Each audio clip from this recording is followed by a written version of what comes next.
नमस्कार, मैं हूं दर्शक न्यूज बाइस्कोप में आप सबों का स्वागत है। बीजेपी की मैराथन बैठक हुई। दोनों ही विधानसभा चुनाव के लिए चुने गए प्रभारी की मौजूदगी में बैठक हुई। शिवराज सिंह चौहान जो केंद्रीय मंत्री हैं और असम के सीएम हिमंता बिस्वा शर्मा दोनों मौजूद रहे और सकारात्मकता का पाठ पढ़ाया गया और सबसे पहले यह बताया गया कि हम 9 सीट जीते हैं। इस बात को लोगों के सामने लाया जाए, लोगों का आभार जताया जाए। इस बैठक में तमाम सांसद विधायक मौजूद थे और जो प्रत्याशी इस बार चुनाव में नहीं जीत पाए हैं उनकी हार पर भी एक तरह से मंथन किया गया और तमाम तरह की हर तरह की बातचीत हुई है।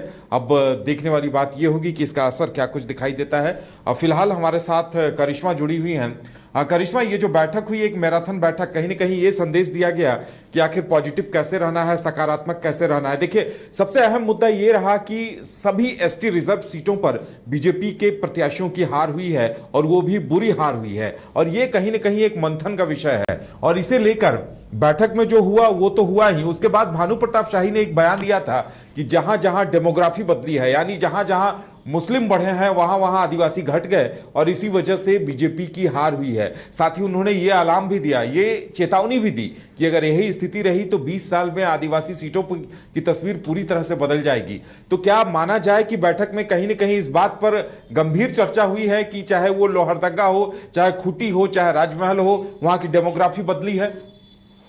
जी देखिए, अगर हम बीजेपी की बात करेंगे, क्योंकि इसी साल विधानसभा के चुनाव होने हैं झारखंड में और बीजेपी पूरे तरीके से कमर कस ली है कि कैसे प्रदर्शन करना है। क्योंकि लोकसभा चुनाव का जब परिणाम सामने आया तो ये समझ में सभी लोगों को आ गया कि बीजेपी ने 5 जो ट्राइबल सीट है वो कहीं ना कहीं लूज की है और यही वजह है कि बीजेपी जो है लगातार मंथन कर रही है, ये बताने और समझाने की कोशिश कर रही है कि बीजेपी की ओर से जो चूक हुई है उसे विधानसभा में बीजेपी दोहराएगी नहीं। हालांकि आपने सही कहा कि भानु प्रताप शाही से जब हमने बातचीत की, उनसे जानने की कोशिश की, तो उनका स्पष्ट रूप से यही कहना था कि जहां जहां डेमोग्राफी चेंज हुई है वहां वहां परिणाम जो है वो बीजेपी के अगेंस्ट में आए हैं। उनका स्पष्ट रूप से यही कहना था कि जहां जहां मुस्लिम आबादी बढ़ी है, जहां जहां मुस्लिम समुदाय की बढ़ोतरी हुई है, वहां वहां बीजेपी कहीं ना कहीं लूज की है। हालांकि कई लोगों से हमने बातचीत की कि जिस तरीके से 5 ट्राइबल सीट बीजेपी ने लूज किया है तो विधानसभा में बीजेपी की क्या स्ट्रेटेजी इन 5 ट्राइबल सीटों पर रहेगी, तो उनका स्पष्ट रूप से कहना था कि मूल मंत्र जो है वो प्रभारी और सब प्रभारी की ओर से दिया गया है। इस बार प्रभारी जो है शिवराज सिंह चौहान है, जो केंद्रीय कृषि मंत्री है। इसके साथ ही सब प्रभारी की बात करेंगे तो हिमंता बिस्वा शर्मा है,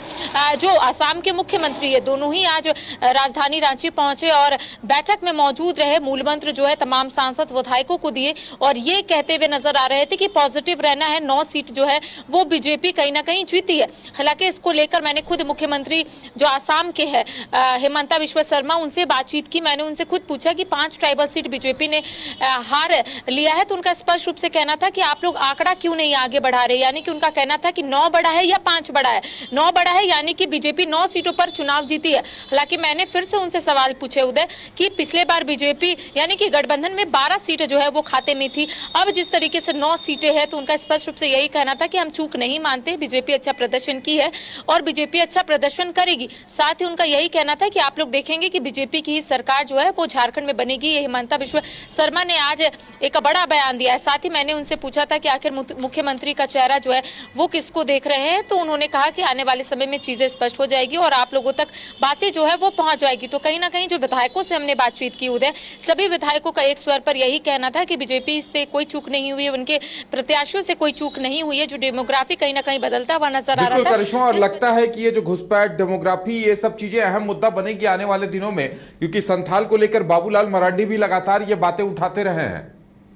जी, अगर बाबूलाल मरांडी की बात करेंगे, बीजेपी के वो प्रदेश अध्यक्ष घुसपैठियों को लेकर लगातार वो बयान देते हुए नजर आ रहे थे और आज जिस तरीके से विधायकों की ओर से बयान जो है वो सामने आ रहे थे, तो उससे यही पता चल रहा था कि डेमोग्राफी को भी लेकर कहीं ना कहीं चर्चाएं हुई हैं और ये बताने और समझाने की कोशिश की जा रही थी कि जहां जहां मुस्लिम आबादी जो है वो ज्यादा है, वहां वहां कहीं ना कहीं बीजेपी ने लूज किया, वहां वहां आदिवासी भी कहीं ना कहीं घटते हुए नजर आए। तो यहाँ पर भानु प्रताप शाही हो या फिर अन्य बीजेपी के विधायक हो, उन्होंने स्पष्ट रूप से यही कहा है। अब देखिए, विधानसभा चुनाव को लेकर बीजेपी ने जरूर कमर कस लिया है, लेकिन बीजेपी को यह जरूर पता है उदय कि लोकसभा चुनाव में क्या कुछ गलतियां जो है वो बीजेपी के प्रत्याशी या फिर बीजेपी की ओर से हुई है। देखिए, यहाँ पर ताला मरांडी आज मुझे जरूर मिले थे। ताला मरांडी खुलकर अपनी बातों को नहीं रखते हुए नजर आ रहे थे, लेकिन आज जब मैंने उनसे पूछा कि राजमहल में क्या आपने दृश्य देखा, क्योंकि जेएमएम का गढ़ माना जाता है राजमहल, तो उनका कहना था कि वैसा मुझे नहीं दिखा, लेकिन 2 टर्म से वहां पर विजय हांसदा ने जीत हासिल की थी, तीसरी बार उन्होंने जीत हासिल की है। तो कहीं ना कहीं स्पष्ट रूप से उनका यही कहना था कि थोड़ी सी चूक हुई है, हम लोग ज्यादा ओवर कॉन्फिडेंट हो गए थे, आश्वस्त हो गए थे कि जीत हमारी होगी। तो उन्होंने ये एक्सेप्ट किया है कि हम लोगों ने ये सोच रखा था कि कहीं ना कहीं मोदी लहर जो है वहां पर देखने को मिलेगी। लेकिन ये कहना गलत नहीं होगा उदय कि जिस तरीके से संथाल हो या फिर कुल्हान हो, बीजेपी की पकड़ उतनी मजबूत नहीं हुई है। गीता और सीता के आने के बावजूद भी बीजेपी जो है वो हार चुकी है। तो ऐसे में बीजेपी की ओर से जरूर रणनीति बनाई गई होगी कि किस तरीके से आगे चीजों को लेकर जाना है और विधानसभा में कैसे प्रदर्शन करना है। हालांकि देखिए, आज जिस तरीके से सीता सोरेन पहुंची थी, सीता सोरेन मीडिया से मुखातिब नहीं हुई, लेकिन इससे पहले जब हमारी उनसे बातचीत हुई थी तब उनका यही कहना था कि प्रदेश नेतृत्व से चूक हुई है। और साथ ही उन्होंने दो लोगों का नाम लिया था, एक लुइस मरांडी का और एक रणधीर सिंह का। उनका कहना था कि विश्वासघात हुआ है, विश्वासघात का आरोप उन्होंने लगाया था कि वहां पर उतना अच्छा उन लोगों ने प्रदर्शन नहीं किया, उतना अच्छा उन लोगों ने लोगों के बीच नहीं गए, इस वजह से वो हारी हैं।